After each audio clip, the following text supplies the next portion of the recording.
a cikin goman ƙarshe mafi girman daraja su ne daren 21. yanzu yau azumi na nawa muke yi na 20.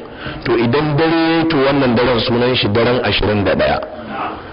to irin wannan daren da daren jibi da daren gata waccan wato duk da aka yi azumi 20 to idan aka wuni ana wannan azumi rana ta faɗi to ya zama 21. duk da aka yi azumi 22 idan rana ta faɗi to daren ya zama daren 23. duk da aka yi azumi 24 to in daren yayi sunan daren 25. hakan aka yi 26 to daren sunan shi daren 27. in aka yi 28 to daren sunan shi daren 29. to wannan dare raki sun fi kowaɗanne dare raki daraja kuma a cikin wannan goma din. to a cikin waɗannan dare raki su kuma sai Allah madaukakin sarki ya sako wani dare ya bar mana shi a matsayin abin lalube shi yake kira daren lailatul qadri. wannan dare Allah ya yi magana shi a wurare a cikin alqur'ani inna anzalnahu fi lailatin mubaraka inna kunna munzilin fiha yufraqu kullu amrin hakim sai Allah ya ce amran min indina.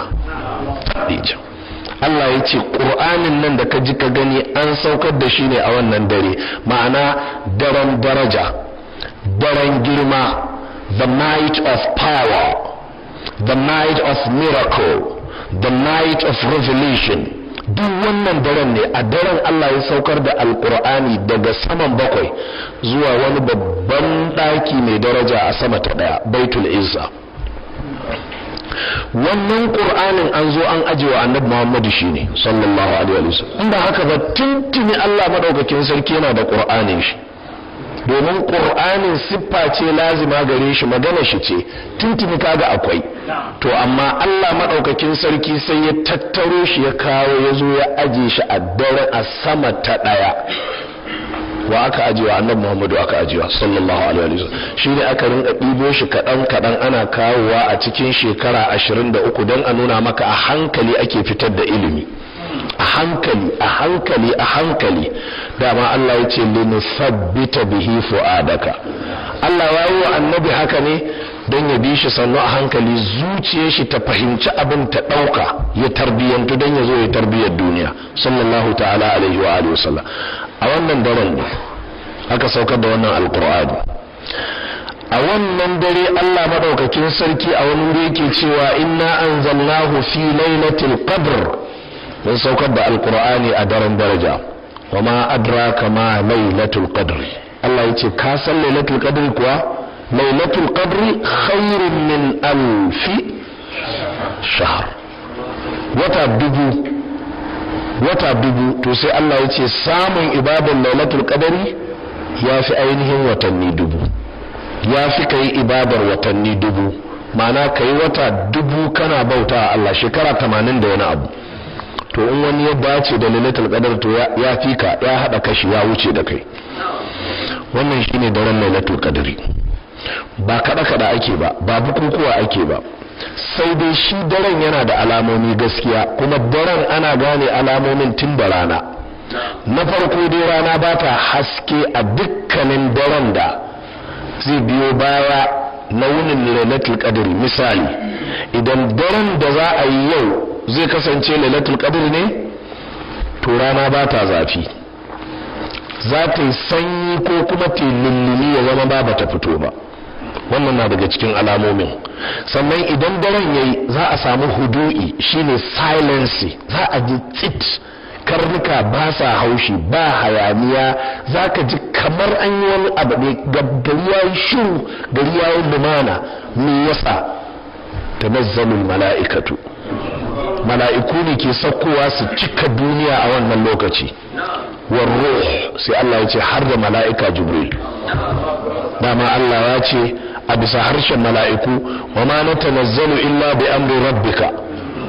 annabi sallallahu alaihi wa sallama ya tambayi mala'ika Jibril, yaya al'amarin saukowarku, waɗanne irin lokuta? yanzu bayan na bar duniya baka ci gaba da sauka? kafin in zo yaya al'amari yake? sai ce wa ma natanazzalu illa bi amri rabbika.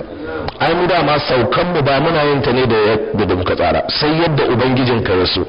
saboda haka a wannan dare Allah yana zuba wa daren albarka, mala'iku gaba ɗaya sai su zubo ƙasa su sako. Wannan sakowa za ta zama albarka ce ga al'umma baki ɗaya. don haka sai zama ne salamun hiya hatta matla'il fajr. mala'iku ne za su ta muku sallama. Allah zai saukar da salama, zai saukar da aminci, zai saukar da albarka, kamar yadda kaji a can ya ce inna anzalnahu fi lailatin mubaraka. daren yana da albarka, kaji daya. na biyu, daren yana da salama. na uku, wannan dare Allah madaukakin sarki a cikin shi yake tsara duk wasu al'amura nashi. Allah yana da ikon ya tsara a kowane dare, Allah yana da ikon ya yadda ya so, amma sai yake tsara komai game da za a haifi wane, za a halicci wane, za a yi wane zai arziki, wance za ta auri wane zai rasu. A cikin wannan dare Allah yake.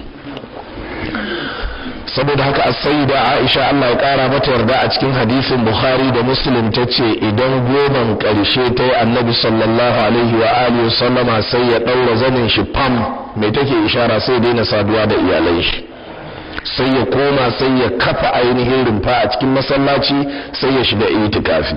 to sai aka samu wata shekara Annabi sallallahu alaihi wa sallama sai bai itikafi ba saboda mata sun shigo da abin, kuma yana neman ya zama siyasa ko kishi. Annabi ya zo ya kafa tanti, ke ma Aisha ke kafa, Zainab ma sai ta ga to an ma zan kafa, waccan ma sai ta zo ta kafa, waccan ma sai ta zo ta kafa. manzo Allah ya shigo ya ce ma hadhihi al-akhbiya, waɗannan tantuna nan turuturu aka ce duk matanka ne. amma ba haka suke yi ba. yola ta aka ce ai wance da ta shigo ta ga wance ta kafa sai ta ce cabdi janni ma sai nayi, wance ma sai manzo Allah ya ce to ni na fasa, kuma kowace sai ta zo ta janye nata. ko kun fahimta jama'a? to wannan dai dare gaskiya saboda Allah karka sake ayi ba kai. mafi karancin sallar witri da zaka yi ta raka'a daya, idan har ba za ka iya komi ba to ko da witri ɗaya kai. to wace hanya za ka bi ka dace da wannan dare? shine ko da kana da kasala a lokutan baya da suka wuce, 'yan kwanaki baya 19 da suka wuce, to daga dai yau dai kar wannan kasalar ta same ka. ka samu ka miƙe ko da ba kai sallah ashan ba, ka yi shafa'i da witri. amma in kai sallah ashan dan uwa, in har ta kasance daren lailatul qadr ce, ka same ta. saboda ai sallah ashan da daddare ake, ba sai kai tsakar dare ba. in kana da iko masu tahajjud za su fito ka je ka yi, amma in baka da iko ko wannan ashan da ake a ango ku kai, in baka da iko je ka dakin ka kai shafa'i da wutri. in ba haka ba zauna ka karanta wani abu na alqur'ani, zauna ka yi salatin manzon Allah sallallahu alaihi wasallam, zauna ka tattaro bukatunka.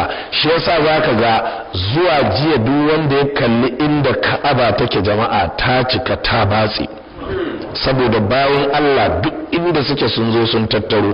kowa yana kokarin ya samu shiga a wurin Allah madaukakin sarki, ya samu waya Allah zai karbe shi a bana in ba ra al'amura sun rikice. to haka don haka jama'ar musulmi, wannan da yana daga cikin albarka fi madrasati siyam, a makarantar azumi. a makarantar zakka akwai nata irin albarka, amma babu da lailatul qadr a makarantar zakka. a cikin makarantar sallah babu faculty na lailatul qadr.